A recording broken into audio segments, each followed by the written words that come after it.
Hello everyone and welcome back to my YouTube channel. में हम पढ़ने वाले हैं जुडिशरी सिस्टम ऑफ इंडिया के बारे में। इसमें हम देखते हैं कि जुडिशरी की क्या क्या पावर आती है और किन किन मैटर्स से जुडिशरी डील नहीं करती है, राइट। तो इसको हम ऑब्जेक्टिव फॉर्म में देखेंगे। तो कुछ क्वेश्चंस हैं, आपको इन क्वेश्चंस के आंसर देने हैं और अपनी मार्क्स आपको कमेंट सेक्शन में लिखने हैं कि आपको कितने मार्क्स आए। टोटल 5 और 6 क्वेश्चन है, उसमें से आपको बताना है कि आपने कितने क्वेश्चंस को सही किया है, राइट। तो हम स्टार्ट करते हैं। अच्छा, जब भी हम जुडिशरी की बात करेंगे तो जुडिशरी में हम 3 चीज़ें पढ़ते हैं, एक supreme court, then high court and then subordinate court, ठीक है। तो अभी हम देखेंगे सुप्रीम कोर्ट और हाई कोर्ट के पास क्या क्या पावर्स हैं। तो फर्स्ट क्वेश्चन आता है अपना, which of the following are the power of supreme court of India. आपको ये बताना है कि इसमें से कौन सी जो है पावर है सुप्रीम कोर्ट ऑफ इंडिया की। पहला ऑप्शन है original jurisdiction in a dispute between the government of India and one और मोर स्टेट। यानी कि अगर कोई डिस्प्यूट अराइज होता है between the government of India और अ स्टेट और more than a one state, तब उस डिस्प्यूट को सोल्व करने का काम किसका है? जुडिशरी का है, और वो जुडिशरी के ओरिजिनल जुरिडिक्शन के अंदर आता है, राइट। फिर उसके सेकेंड ऑप्शन है हमारा the power to hear appeals from the high court. यानी कि अगर कोई अपील आती है हाई कोर्ट की किसी जजमेंट के अगेंस्ट में सुप्रीम कोर्ट के पास, तो उसको सुनने का काम क्या है? सुप्रीम कोर्ट का होता है, ठीक है। सेकंड ऑप्शन अपना ये बोल रहे हैं। थर्ड ऑप्शन बोलता है कि passing decree and order for doing justice in any matter before it यानी सुप्रीम कोर्ट के पास अगर कोई भी मैटर आता है तो उसके रिगार्डिंग डिक्री पास करना या ऑर्डर देना, ये किसका काम है? सुप्रीम कोर्ट का काम है। देन फोर्थ ऑप्शन है कि render advice to the president of India in matter of law. अगर प्रेसिडेंट किसी भी मैटर ऑफ लॉ के रिगार्डिंग एडवाइस मांगता है सुप्रीम कोर्ट से, तो उसको एडवाइस देना। अब आपको ये बताना है कि इनमें से कौन सी पावर जो है वो सुप्रीम कोर्ट के पास है और कौन सी पावर सुप्रीम कोर्ट के पास नहीं है, राइट। मैं आपको 2 सेकंड का टाइम देती हूँ, आप फटाफट बताएंगे कि कौन सा क्वेश्चन जो है, कौन सा ऑप्शन जो है इसमें से सही है। सो आई होप सबने आंसर दे दिया होगा। तो इसका आंसर है ऑप्शन नंबर 1, ABCD, चारों के चारों ऑप्शन क्या है? करेक्ट है। किसी भी डिस्प्यूट को सोल्व करना जो कि आपके गवर्नमेंट ऑफ इंडिया और किसी स्टेट के बीच में अराइज हुआ है, वो ओरिजिनल जुरिडिक्शन के अंदर आता है, right. Then power to hear appeals, of course supreme court क्या है? फाइनल कोर्ट ऑफ अपील है। अगर किसी भी सबऑर्डिनेट कोर्ट से या हाई कोर्ट के डिसीजन से कोई भी इंसान जो है जिसने अपील फिल की है वो सेटिस्फाई नहीं है, तो वो सुप्रीम कोर्ट के पास जा सकता है, right. Then passing decree and order for doing justice in any matter before it, right, ये भी सही है। देन फोर्थ है render advice to the president of India. Of course ये एडवाइजरी जुडिडिक्शन के अंडर आता है सुप्रीम कोर्ट के। तो जब भी प्रेसिडेंट क्या है उनसे एडवाइस मांगते हैं तो वो अपनी एडवाइस देते हैं।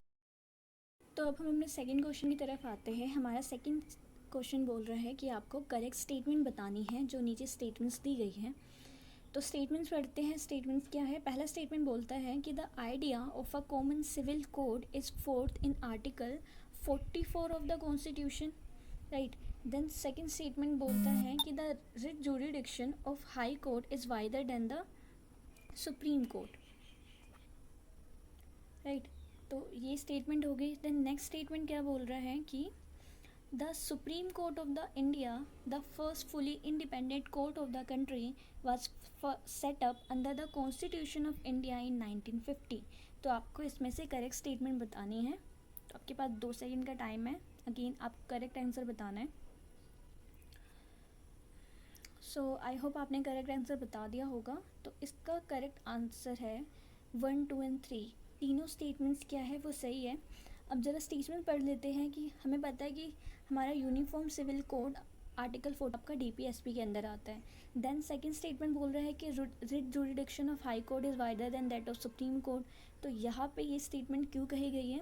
क्योंकि जो आपका हाई कोर्ट है वो फंडामेंटल राइट्स के साथ साथ लीगल राइट्स के लिए भी रिट जुरिडिक्शन को यूज़ कर सकता है, लेकिन जो आपका सुप्रीम कोर्ट है वो सिर्फ फंडामेंटल राइट्स के लिए ही रिट इशू कर सकता है, राइट।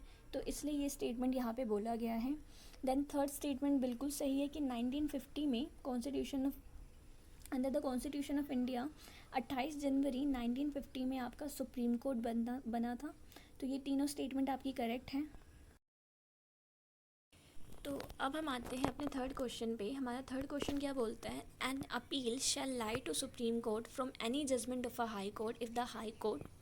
तो आपको ये बताना है इसमें कि आप किन किन कंडीशंस में हाई कोर्ट के जजमेंट के अगेंस्ट सुप्रीम कोर्ट के अंदर अपील फिल कर सकते हो, राइट। तो पहला स्टेटमेंट ये बोलता है कि has an appeal reversed an order of acquittal of an accused person and sentence him to death और इम्प्रीजमेंट फॉर लाइफ। यानी कि जैसे मान लो सबऑर्डिनेट कोर्ट के अंदर कोई केस चल रहा था और उस केस का जो डिसीज़न आया उसके अगेंस्ट जो पार्टीज़ थी उन्होंने हाई कोर्ट के अंदर अपील दायर की है, अपील रजिस्टर किया, वहाँ पे अपील फिल कर दी। अब उस अपील को जब हाई कोर्ट ने सुना तो जो हाई कोर्ट का ऑर्डर आया ना वो क्या आया, टोटली डिफरेंट आया किससे, जो सबऑर्डिनेट कोर्ट ने ऑर्डर दिया था। और इस हाई कोर्ट के ऑर्डर के अंडर जो अक्यूज पर्सन था उसको सेंटेंस टू डेथ दे दिया गया या फिर इम्प्रीजमेंट फॉर लाइफ दे दिया गया, राइट। इम्प्रीजमेंट फॉर लाइफ की सज़ा दे दी गई। तो इस कंडीशन में आप जा सकते हो सुप्रीम कोर्ट के पास, अपील दायर कर सकते हो। देन सेकंड स्टेटमेंट क्या बोलता है, it certified that the case is a fit one for appeal to supreme court. अगर हाई कोर्ट ये सर्टिफाई कर दे कि हाँ ये जो आपका केस है वो फिट है अपील करने के लिए सुप्रीम कोर्ट में, तब आप अपील कर सकते हो सुप्रीम कोर्ट में। देन थर्ड स्टेटमेंट क्या बोलता है कि has taken before itself any case from any subordinate court and convicted the accused person and sentence him to death. यानी कि जो आपका हाई कोर्ट था उसने अपने आप सबऑर्डिनेट कोर्ट से वो केस ले लिया और उस अक्यूज पर्सन को डेथ सेंटेंस सुना दिया गया, ठीक है। उस कंडीशन में आप जा सकते हो सुप्रीम कोर्ट के पास, अपील कर सकते हो। देन फोर्थ स्टेटमेंट बोलता है कि in first and third case, यानी कि जो अपना फर्स्ट और थर्ड स्टेटमेंट था, no certificate from the high court is required to fill the case in supreme court, right. तो आपको ये बताना है कि इन चारों स्टेटमेंट्स में से कौन सा स्टेटमेंट जो है वो सही है। तो नीचे ऑप्शंस दिए गए हैं, आपको अपना ऑप्शन बताना है। आपके पास अगेन 2 सेकंड का टाइम है, आप फटाफट बताएंगे। ओके, सो आंसर बताती हूँ मैं अब आपको। देखो पहले स्टेटमेंट रीड करते हैं। तो अपना फर्स्ट स्टेटमेंट क्या बोल रहा है कि अगर किसी सबऑर्डिनेट कोर्ट के डिसीजन के अगेंस्ट जो है वो हाई कोर्ट ने अपना ऑर्डर दिया हो तो बिल्कुल सही है, ठीक है। अगर सबऑर्डिनेट कोर्ट किसी इंसान को बरी कर देती है और उसी इंसान को हाई कोर्ट जो है वो सेंटेंस टू डेथ सुना देती है तो उस केस में आप जा सकते हो अपील करने के लिए किसके पास, सुप्रीम कोर्ट के पास। Then certified that the case is a fit one for appeal to the supreme Court, again it is a correct statement. Third statement बोलता है कि has taken before itself any case from any subordinate court and convicted the accused person and sentence him to death, right. इस case में भी आप क्या है, आप जा सकते हो किसके पास, सुप्रीम कोर्ट के पास अपील करने। अब ये जो थर्ड स्टेटमेंट है इसको ज़रा अच्छे से पढ़ना। थर्ड स्टेटमेंट क्या बोलता है, no certificate from high court is required to fill the case in the supreme court. अब हमें पता है कि जब भी हमें कोई केस सुप्रीम कोर्ट के अंदर एपलेट जूरिडिक्शन के सुप्रीम कोर्ट की जो एपलेट जूरिडिक्शन है उसके अंदर अगर आपको कोई केस फिल करना है तो आपको हाई कोर्ट से सर्टिफिकेट लेना पड़ता है कि हाँ आपका जो क्वेश्चन है it involves a substantial question of law which required the interpretation of the constitution और interpretation of the supreme Court. Only in that case you can go for Supreme Court. So आपको fourth statement read करना है और fourth statement को ज़रा 2 minute सोचना है, right. तो आप देखो हमने क्या बोला था कि जब भी सेंटेंस टू डेथ की बात हो रही हो या इम्प्रीजमेंट फॉर लाइफ की बात हो रही हो उस केस में ये आपका राइट बन जाता है, right to appeal to the supreme court. और इस केस में आपको हाई कोर्ट से कोई भी सर्टिफिकेट लेने की ज़रूरत नहीं होती है, राइट। तो फोर्थ स्टेटमेंट भी बिल्कुल सही है कि आपको कोई सर्टिफिकेट लेने की ज़रूरत नहीं है।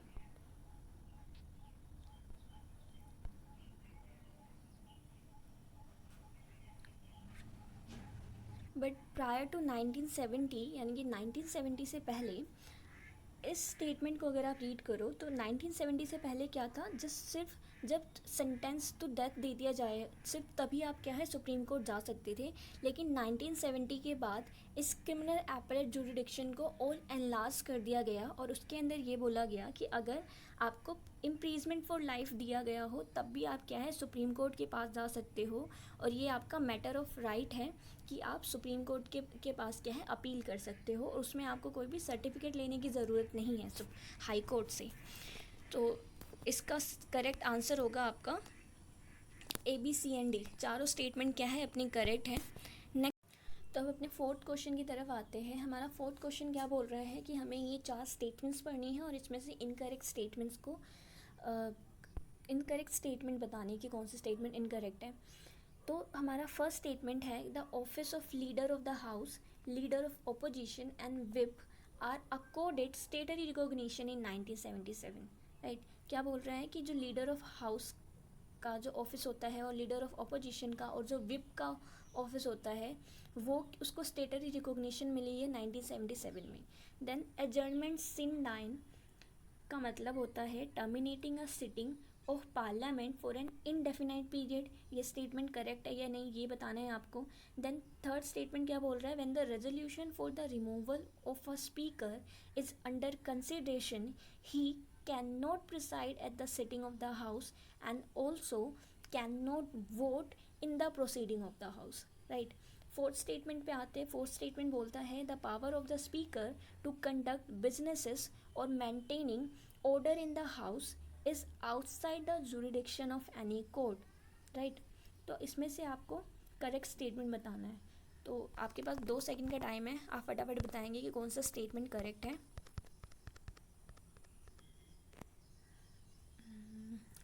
आई होप आपने आंसर दे दिया होगा। चलो अब इस क्वेश्चन को पढ़ते हैं। पहला क्वेश्चन क्या बोल रहा है कि इसको स्टेटरी रिकॉग्निशन मिला है। तो पहला स्टेटमेंट जो है वो थोड़ा सा इनकरेक्ट है। थोड़ा सा इनकरेक्ट क्यों है, क्योंकि ऑफिस ऑफ द लीडर और leader of the house and leader of the opposition को तो स्टेटरी रिकॉग्निशन मिल गया है इन 1977, लेकिन जो विप की पोस्ट है उसको कोई भी स्टेटरी रिकॉग्निशन नहीं मिला है। तो ये स्टेटमेंट यहाँ गलत हो जाता है। राइट, देन सेकेंड स्टेटमेंट क्या बोल रहा है कि adjournment sine 9 means terminating a sitting of the parliament for an indefinite period. ये स्टेटमेंट बिल्कुल सही है कि सिंडाइन का एडजर्नमेंट सिंडाइन का क्या मतलब होता है कि जब टर्मिनेट किया जा रहा है sitting of parliament for an indefinite period, कि ये नहीं पता कि कब दोबारा से सिटिंग जो है वो रिज्यूम की जाए। थर्ड स्टेटमेंट क्या बोल रहा है कि when the resolution for the removal of speaker is under consideration he can not preside at the sitting of the house and also can not vote in the proceeding of the house. तो अब देखो इस statement में क्या दिक्कत है कि इसमें बोल रहे हैं कि प्रिसाइड नहीं कर सकता। चलो मान लिया प्रिसाइड नहीं करेगा, यहाँ तक तो ये स्टेटमेंट बिल्कुल सही है। लेकिन इन्होंने क्या बोल दिया कि वोट नहीं कर सकता और उस सिटिंग को मतलब वो जो मतलब आपकी जो सिटिंग है उसके अंदर पार्टिसिपेट नहीं कर सकता। तो 2 चीज़ें होती है, एज अ प्रिसाइडिंग ऑफिसर की तरह वो उस मीटिंग में पार्टिसिपेट नहीं कर सकता, लेकिन एज अ मेंबर की तरह वो पार्टिसिपेट कर सकता है। ठीक है, पहली चीज़ ये। दूसरी चीज़ इन्होंने बोली कि ही can not vote in the proceeding of the house. तो ये बिल्कुल गलत है। वो प्रोसीडिंग में वोट डाल सकता है, लेकिन पहले की तरह जैसे वो स्पीकर के पोस्ट पे रह के एज अ कास्टिंग वोट डाला करता था वैसे वोट नहीं डालेगा। वो फर्स्ट इंस्टेंस में ही वोट डाल सकता है। राइट, तो ये स्टेटमेंट भी यहाँ पे आके आपकी इनकरेक्ट हो जाती है। देन फोर्थ स्टेटमेंट है the power of speaker to conduct business और maintaining order in the house is outside the jurisdiction of any court. तो ये स्टेटमेंट भी आपकी बिल्कुल करेक्ट है। तो हमारा गलत स्टेटमेंट कौन सा है, थर्ड स्टेटमेंट हमारी गलत है और फर्स्ट स्टेटमेंट गलत है। तो इनकरेक्ट स्टेटमेंट बोला है तो हमारा ऑप्शन कौन सा हो जाएगा, फर्स्ट एंड 3। राइट, तो अब देखो यहाँ पे थोड़ी सी एक्सप्लेनेशन दी गई है। जो अभी चीज़ें आपको एक्सप्लेन की गई थी वही कि office of the whip do not have a state recognition by the parliament while others to have. Speaker and deputy speaker both can not preside the house when the resolution for their removal is under consideration, but they can take part in proceedings of the house as well as can vote in the house in first instance। right, casting vote नहीं होगा यहाँ पे, ये normally as a member की तरह first instance में vote डाल सकते हैं। राइट, देन उसके बाद the power of speaker of regulating procedure और कंडक्टिंग बिजनेस और maintaining order in the house are not subjected to jurisdiction of any court. तो ये स्टेटमेंट भी अपना करेक्ट हो जाता है। राइट, तो अब नेक्स्ट क्वेश्चन पे आते हैं। नेक्स्ट क्वेश्चन बोल रहा है कि आपको इनकरेक्ट स्टेटमेंट पता करनी है। तो चलो स्टेटमेंट पढ़ लेते हैं। पहला स्टेटमेंट क्या बोल रहा है, the supreme court under appellate jurisdiction deals with civil matter and constitutional matters but not to the criminal matter. Right. तो फर्स्ट स्टेटमेंट अपना ये बोल रहा है। सेकंड स्टेटमेंट क्या बोलता है कि appeal by special leave is a legal right by which a person can appeal in supreme court for any legal matter, right. Third statement बोलता है कि under article 143 is president is authorized to seek opinion of the Supreme Court on any question of law or fact of public importance, and the Supreme Court can't refuse to tender itself opinion, ठीक है। तो third statement क्या बोल रहा है कि अगर president supreme Court के पास बाय द आर्टिकल 143 किसी एडवाइस के लिए जाता है तो सुप्रीम कोर्ट क्या है उसे एडवाइस देने के लिए मना नहीं कर सकती। तो ये 3 स्टेटमेंट है, आपको बताना है कि कौन सा स्टेटमेंट इसमें से इनकरेक्ट है, राइट। तो आपके पास 2 सेकेंड है अगेंस्ट, आप इसका करेक्ट आंसर बताएंगे। तो आई होप आपने आंसर दे दिया होगा। अब मैं आपको इस क्वेश्चन का करेक्ट आंसर बताती हूँ। तो देखो पहला स्टेटमेंट क्या बोलता है कि क्रिमिनल मैटर से डील नहीं करते, तो ये बिल्कुल गलत स्टेटमेंट है। इसके अंदर आपके क्रिमिनल मैटर्स भी आते हैं, ठीक है। तो ये स्टेटमेंट आपकी इनकरेक्ट हो जाती है। सेकंड स्टेटमेंट बोल रहा है कि appeal by special leave is a legal right. No, it is not a legal right. ये क्या है, प्रिविलेज है किसकी, सुप्रीम कोर्ट की, कि वो किसी अपील को एज अ स्पेशल लीव के कैटेगरी में रख के सुन सकते हैं, राइट। तो ये कोई लीगल राइट नहीं है किसी पर्सन का। देन थर्ड स्टेटमेंट क्या बोलता है कि अंदर article 143 president is authorise to seek opinion to the supreme Court on any question of law or fact of public importance and Supreme Court can't refuse to tender itself opinion. तो ये statement आपकी बिल्कुल सही है, ठीक है। Supreme Court ये statement आपकी इनकरेक्ट है। सुप्रीम कोर्ट मना कर सकती है, ठीक है। सुप्रीम कोर्ट एडवाइस देने से मना कर सकती है। यहाँ पर आपकी 2 कंडीशन है, वो दोनों कंडीशन मैं आपको फटाफट एक्सप्लेन करती हूँ। तो हम अपने एक्सप्लेनेशन वाले पार्ट में आते हैं। देखो, एपलेट ज्यूरिडिक्शन के अंदर आपकी कॉन्स्टिट्यूशनल मैटर्स आते हैं, सिविल मैटर्स आते हैं, क्रिमिनल मैटर्स आते हैं and appeal by special leave, right. तो ये चारों आपके एपलेट ज्यूरिडिक्शन के अंदर आते हैं। देन सेकंड स्टेटमेंट क्या बोल रही थी कि appellate appeal by special leave is not a legal right. जैसे मैंने आपको एक्सप्लेन किया कि अपील बाय स्पेशल लीव क्या है, कोई लीगल राइट नहीं है किसी पर्सन का, but it is the privilege vested in the supreme Court and the supreme Court is entirely free to either take up or refuse to take up the appeal. यानी कि ये privilege है जो कि सुप्रीम कोर्ट के पास है। अब supreme court क्या है, आपकी अपील को लेने से मना भी कर सकता है और ले भी कर सकता है। ये एंटायरली किसके ऊपर डिपेंड करता है, सुप्रीम कोर्ट के ऊपर। देन नेक्स्ट स्टेटमेंट पढ़ते हैं। Under advisory jurisdiction article 143 on any question of law or fact of public importance Supreme court may tender or may refuse to tender its opinion to the president. अगर कोई भी public importance का question है, right, तो उसके ऊपर अगर president जाते हैं सुप्रीम कोर्ट की जज से उनका ओपिनियन लेने, उनकी एडवाइस लेने, तो वो दे भी सकते हैं और मना भी कर सकते हैं।